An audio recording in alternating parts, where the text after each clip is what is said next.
qu'est-ce qui est sec. Eh ben alors, pas dégueulasse, hein? C'est vrai que t'es pas mal en costume, hein. Tu le penses vraiment? Ah ouais, en costume t'as de l'allure, hein, mec. Tu sais que toi aussi t'es pas mal, hein? Tu vas à la salle ces temps-ci, non? Bah non. On est en confinement. Bon, allez, un petit peu de sérieux tout de même.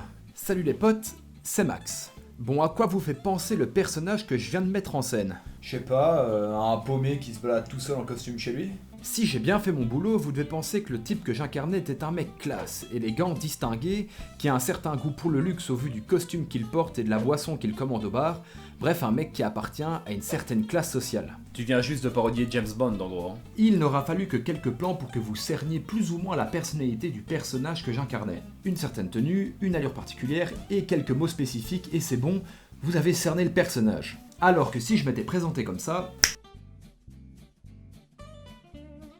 Il vous aura pas fallu 10 secondes pour comprendre que mon personnage est un gigantesque beauf, probablement alcoolique, au chômage, qui passe son temps dans son canapé, qui fait jamais de sport, bref, un gigantesque loser. Le plan dure littéralement 5 secondes, je ne dis rien et pourtant vous avez su parfaitement cerner le personnage. Ah oui, je vous préviens tout de suite, je vais répéter le mot personnage 10 000 fois pendant la vidéo, il va falloir s'y faire. Donner une idée générale de la personnalité d'un personnage en quelques secondes et en quelques plans, eh ben c'est un trope qui est utilisé depuis la nuit des temps et qui est super important. Alors installez-vous confortablement parce qu'aujourd'hui on s'intéresse au point d'établissement du personnage.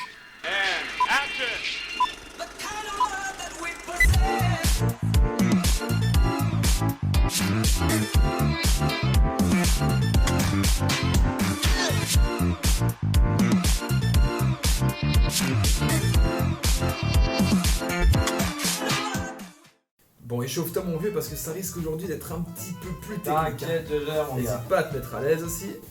On dit pas plus.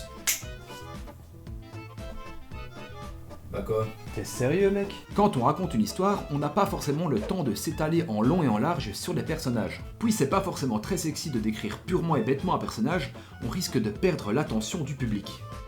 Notre héros est un garçon. Non, une fille. Non, un garçon c'est bien. Il est myope, mais on va dire qu'il porte tout le temps des lentilles. D'habitude il adore traîner torse à poil, mais aujourd'hui il porte une chemise car il doit passer un entretien d'embauche tout particulier. Sauf que bon, malheureusement pour lui, il a mangé un plat de spaghetti bolo juste avant de partir, et il s'en est mis plein là. Excuse-moi, Ouais. c'est quoi cette histoire de merde s'il te plaît?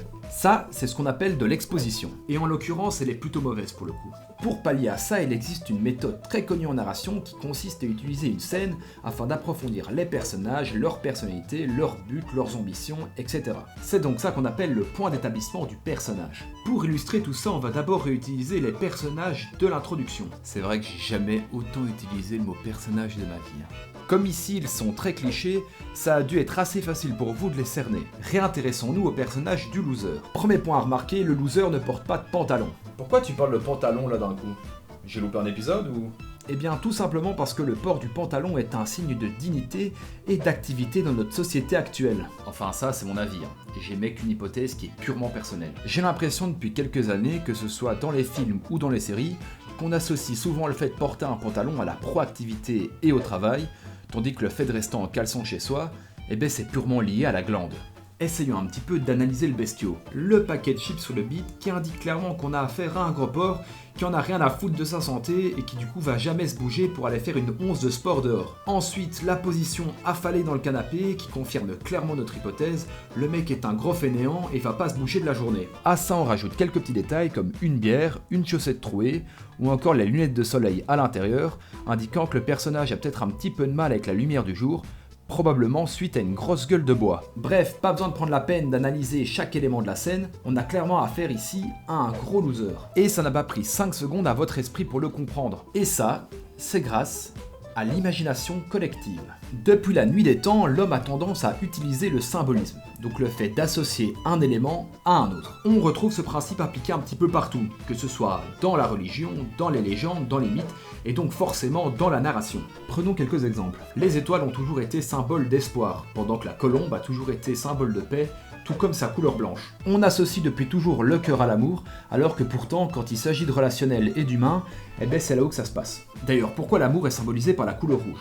Couleur rouge qui symbolise aussi la sensation de chaleur, pendant que le bleu symbolise la sensation de froid. Quand on y réfléchit un peu, tout ça c'est un petit peu débile. Pourtant, tout ça nous semble normal. Eh ben ça, c'est parce qu'on a une imagination qui est collective. L'imagination collective, c'est le fait que l'ensemble de la collectivité imagine pour un même élément un même symbole. Et tout ça, c'est stocké là-haut et c'est dû à notre passé, à notre histoire humaine et à l'ensemble des histoires que notre espèce a pu se raconter depuis qu'elle existe. Donc le paquet de chips, le caleçon, la position étalée dans le canapé, eh ben c'est normal que ça vous fasse penser à un loser. C'est parce que c'est le code qu'on lui a donné durant ces dernières années de narration. Pour en revenir au point d'établissement du personnage, c'est grâce à cette imagination collective que le principe fonctionne parfois si bien. Maintenant que l'idée était comprise grâce à mes deux exemples un petit peu exagérés, je vous l'accorde, eh ben je vous propose de vous aventurer dans deux véritables narrations, histoire de voir comment est-ce que les auteurs établissent leurs personnages. Deux premiers exemples très simples, direction Poudlard. Ici, on se retrouve dans le tout premier film Harry Potter à l'école des sorciers. C'est à bord du Poudlard Express que Harry et Ron rencontrent pour la première fois leur futur compère, Hermione Granger.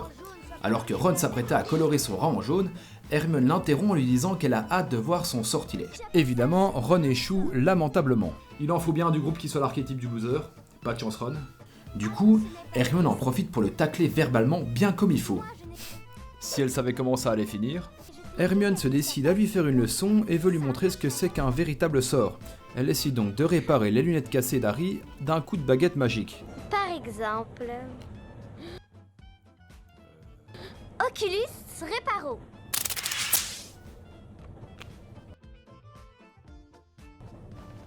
C'est mieux comme ça, non?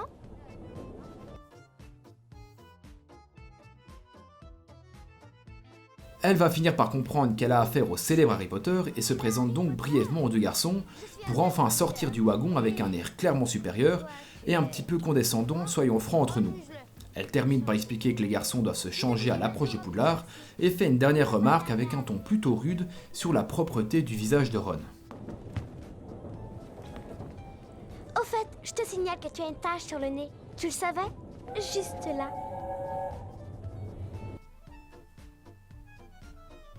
Au moins c'est pas de la merde cette fois.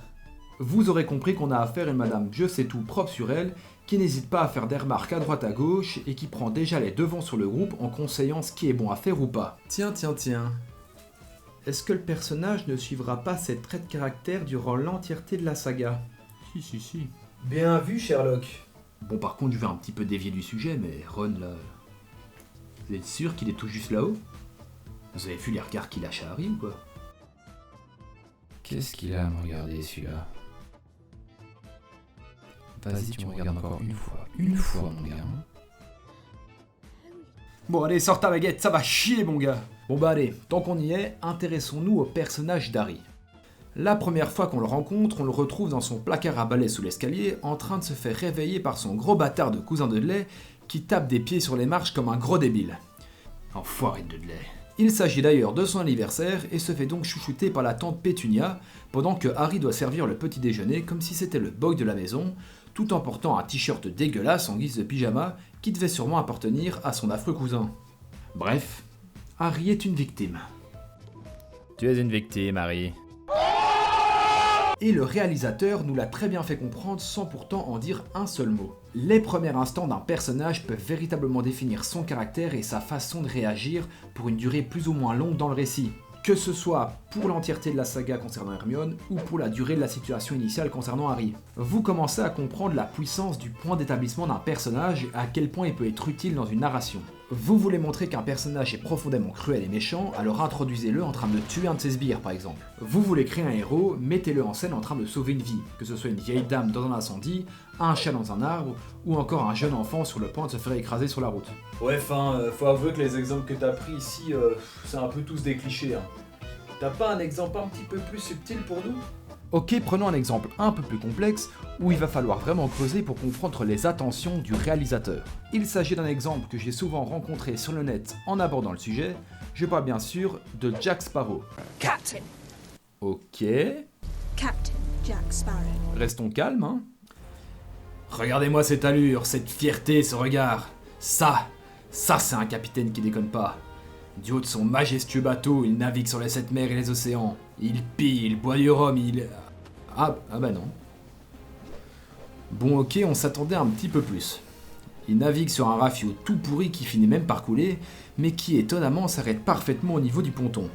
On récupère ensuite Jack en train de marcher d'un pas assuré, et d'un air complètement détendu comme si rien ne s'était passé. Et sans le savoir, une question s'est insinuée subtilement dans notre esprit. Est-ce qu'il l'a fait exprès ou pas? Une scène, quelques plans, et voici la personnalité du capitaine Jack Sparrow parfaitement illustrée.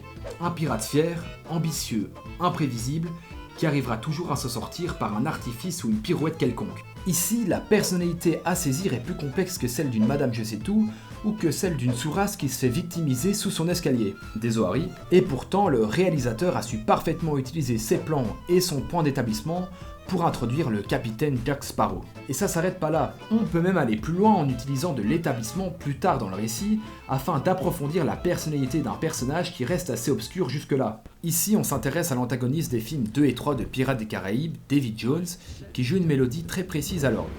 Dans cette scène provenant du deuxième film, on peut clairement ressentir la colère de Jones après que celui-ci ait jeté un regard à une certaine boîte à musique.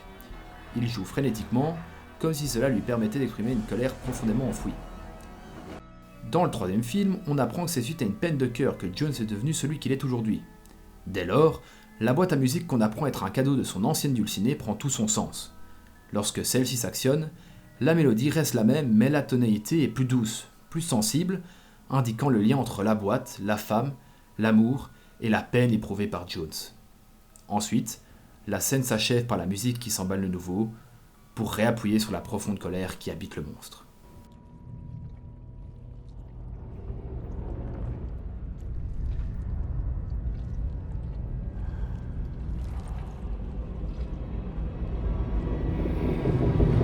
Deux scènes dans deux films, une même mélodie dans deux tonalités différentes, voilà ce qu'il aura fallu pour ajouter un détail ultra important de l'histoire de Jones. Deux scènes qui permettent de redimensionner totalement le personnage en lui ajoutant une profondeur et une perspective. Il n'est que la victime d'une histoire d'amour qui a mal tourné, le monstre qu'on voit à l'écran n'est en fait qu'un homme, blessé au cœur.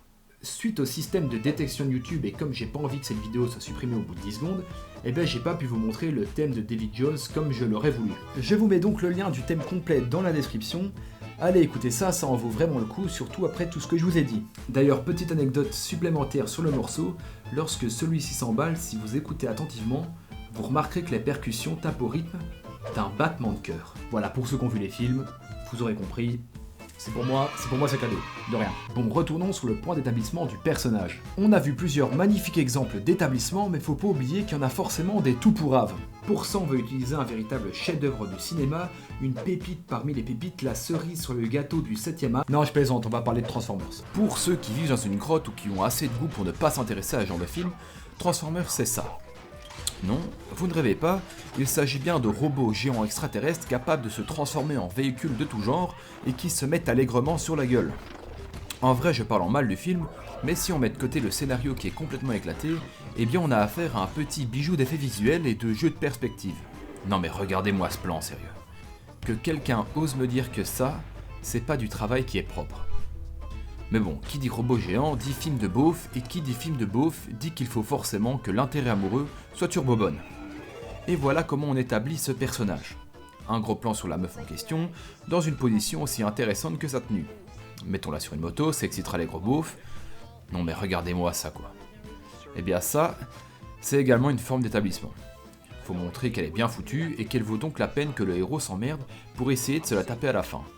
Et en plus, c'est très important pour attirer tous les mecs affamés en salle.